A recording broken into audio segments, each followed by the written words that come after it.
I had reached my limit in the mentally exhausting days of being pressured by my mother-in-law. I can't take it anymore. I want to go back to my parents' house. When I said that, my husband approached me with a cold expression. Well then, let's get a divorce. There's no point in supporting someone like you. What on earth is he saying? After that, both my mother-in-law and husband fell into a complete breakdown. My name is Blair. I'm 35 years old and work in an advertising agency. I had been so focused on my work that I hadn't had any opportunities to meet someone. Blair, you're already 30. Have you thought about getting married? Yeah, but I'm not really interested in that kind of thing. At that time, my parents gently urged me to consider marriage. However, I purposely avoided having any interest in marriage back then. I lacked confidence in myself when it came to romance. In fact, I had become quite timid when it came to romance. I was afraid that even if I desperately tried to find a boyfriend, we would break up before reaching marriage. I didn't want to be filled with expectations and then be betrayed. Just the thought of it made my heart ache. I had been through a terrible breakup with a boyfriend in the past. I thought he cared for me, but it turned out he was cheating on me with multiple women. When I confronted him about why he would cheat, he made cruel remarks. If you eat French cuisine and high-end steaks every day, won't you get tired of it? Don't you ever feel like having something light and subtly flavored? Huh? What are you talking about? It's normal to occasionally want to have fun with other women. That's what I mean. He said that and mocked me. This incident became the catalyst for my fear of love, and I closed my heart off to men. I hadn't told my parents about this, but somehow they seemed to understand that I was afraid of romance. In reality, I wanted to have a proper relationship, get married, and make my parents happy. But I couldn't take that first step easily. Amidst all of this, one day I had a fateful encounter. It happened at my workplace. We've secured a new deal this time. You'll be in charge of that company, Blair. Upon hearing that from my boss, I went to introduce myself to the new client. Nice to meet you. I'm Harlan, in charge of N Company. Ah, nice to meet you too. I'm Blair from S Company. We exchanged business cards, and in that instant, I fell in love at first sight with the man who was my counterpart. Harlan's appearance, atmosphere, and voice were all to my liking. From then on, I looked forward to every visit to his office. He always interacted with me with a refreshing smile, and I couldn't help but feel excited. Before I knew it, I found myself smiling and laughing like a fool. But of course, I still managed to handle my work perfectly.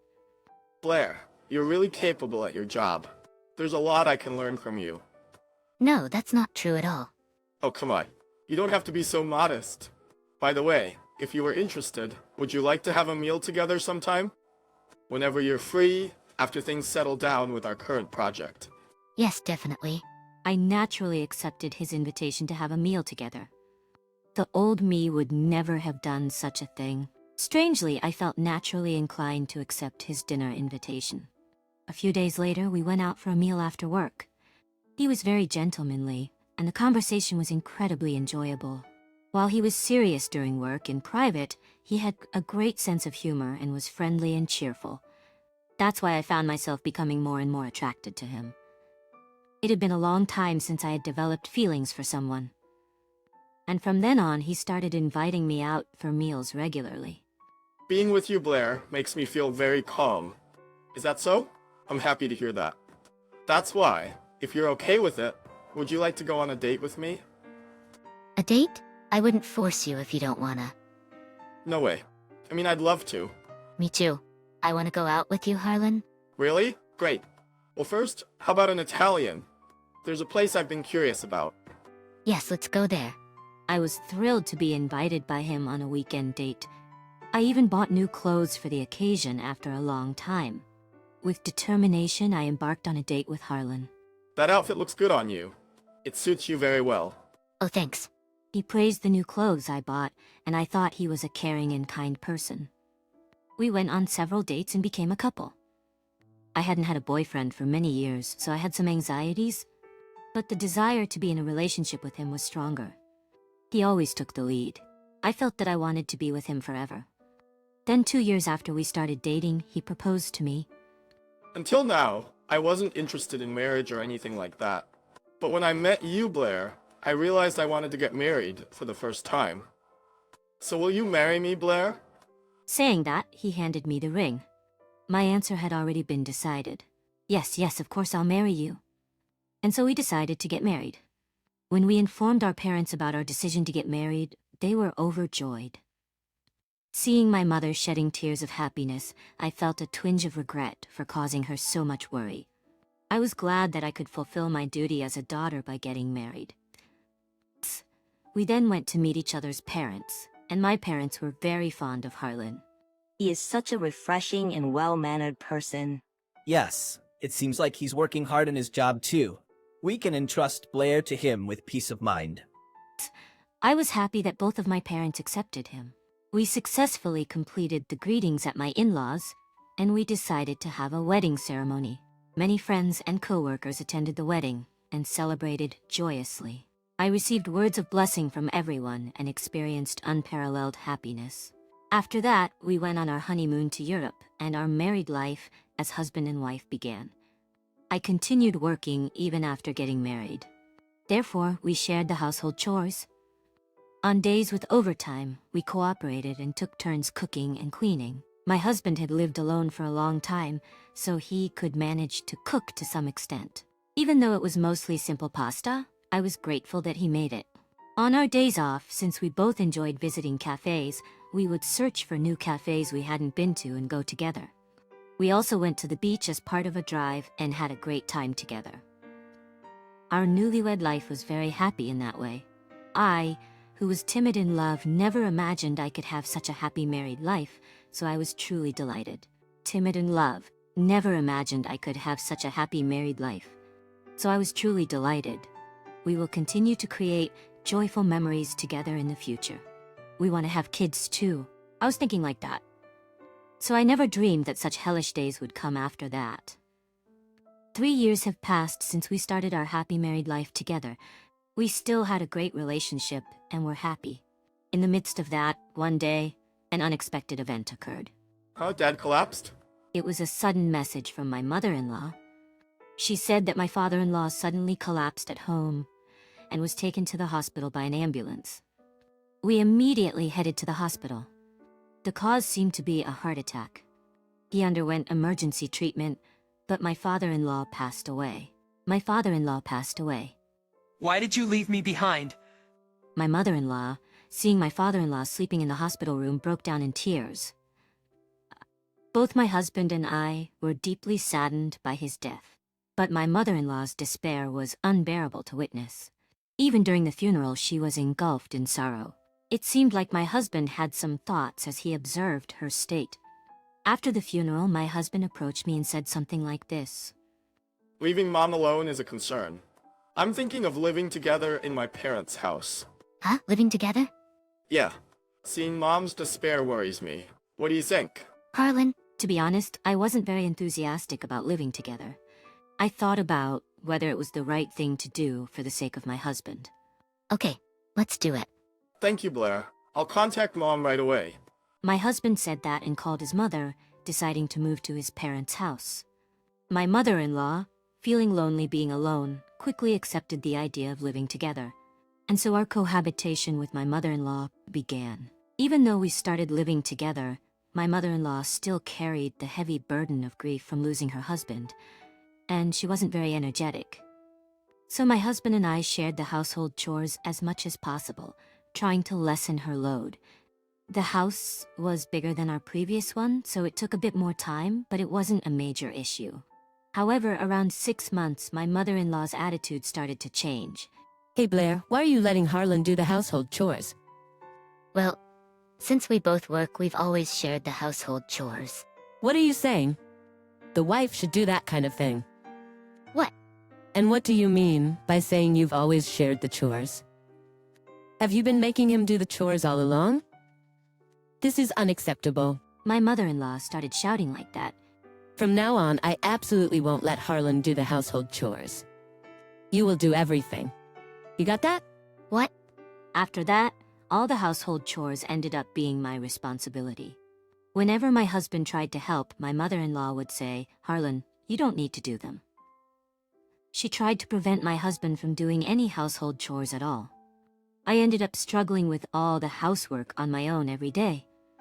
Meanwhile, my mother-in-law seemed to be getting more energetic day by day. In proportion to that, she became more strict and critical towards me. What's this? This dish doesn't taste good at all. Did you always feed my son with such terrible food? Unbelievable. My mother-in-law constantly complained about my housework like that, and my husband didn't intervene to stop her bad-mouthing me. Hey, why don't you stand up for me? Isn't it a sign that Mom is feeling better? Let her say a few things. She's grieving for losing Dad, you know? It's a good thing that she is feeling better. But logically, it's not right. I have no reason to endure complaints and bad-mouthing from her, but her insults towards me just never stopped. She also put pressure on me, asking when we would have her grandchildren, or when I would quit my job. The burden of chores increased, and I was under stress from my mother-in-law, both mentally and physically. And in the midst of all that, an incident occurred that made me suspect my husband's infidelity. Isn't this Harlan? The colleague, who was on a trip to a local tourist spot, witnessed Harlan walking with an unfamiliar woman there. Harlan had said he was on a business trip that day and wasn't at home. When I looked at the photos sent by my colleague, there was no doubt it was Harlan. Perhaps she was someone he was traveling with on a business trip, or maybe... The casual clothes they were wearing and the way they walked arm in arm left no room for doubt. It was clearly not related to work. I felt an overwhelming sense of despair. My husband was cheating on me. He had betrayed me, so this is why he didn't stand up for me against my difficult mother-in-law. I couldn't live together with him anymore. I decided to hire a private investigator. I decided to gather evidence of my husband's affair. The evidence photos quickly piled up, and preparations for divorce proceeded rapidly. Meanwhile, my mother-in-law's verbal abuse towards me continued. Or rather, it got even worse. My husband still didn't do anything to stop it. He simply had no interest in me. I guess he was too preoccupied with his affair partner. Amidst busy work and household chores, I managed to find some time and finally completed the preparations for divorce with the help of a lawyer. Every day I was mentally cornered by my mother-in-law, and I had reached my limit. One day, I called my husband and said I can't take it anymore. Please let me go back to my parents' house. Your mother's attitude towards me is just too terrible. Upon hearing this, my husband responded with a cold expression. If that's what you want, then let's get a divorce. There's no point in supporting someone like you. I've been frustrated, with the fact that I have very little money to use. I couldn't understand what he was saying. I earn my own money just like him. My salary is not any less than his. Furthermore, I do all the household chores. In an instant, my remaining love for my husband vanished. Well, there was no other choice but to divorce, especially considering his affair. Fine, let's get a divorce. My husband was surprised by how readily I agreed to divorce. There was no reason to hesitate anymore. The following week, I immediately began the divorce proceedings. I started packing my belongings to return to my parents' house. That's when my mother-in-law said, "Did you decide to get a divorce by any chance?"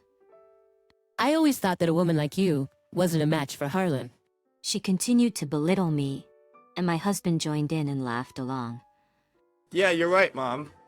I'm glad that the divorce is happening. Ignoring the two of them as they left, I left my in-laws' house. Afterward, both my mother-in-law and husband experienced a rapid downfall. I immediately sent proof of delivery to my husband's workplace, through my lawyer. The contents, of course, included a demand for compensation for the affair. I also claimed compensation for the mental anguish caused by the constant harassment from my mother-in-law. As a result, everyone at my husband's workplace came to know about it. Career advancement is out of the question. My husband will likely be demoted or fired. As for the affair partner, she couldn't bear the cold stares from her surroundings and voluntarily resigned. And it seems that my ex-mother-in-law and ex-husband have the worst relationship imaginable. It's because of you, Mom, that I have to pay a large amount of compensation. What did you say? It's because you had an affair. It seems that my ex-husband blamed my ex-mother-in-law, and they cut ties with each other. Furthermore, my ex-mother-in-law's harassment of me became known among the neighbors, and she became isolated, spending her days in loneliness. On the other hand, I have been living with my parents and working hard on my job. In the summer, I decided to move out of my parents' house and purchase a new home. With a substantial amount of compensation and my diligent work, I recently received a promotion. I want to continue working hard and earning a living. I'm excited about the new house, and I'm thinking of finding new hobbies and enriching my life. From now on, I will live for myself and focus on my own happiness.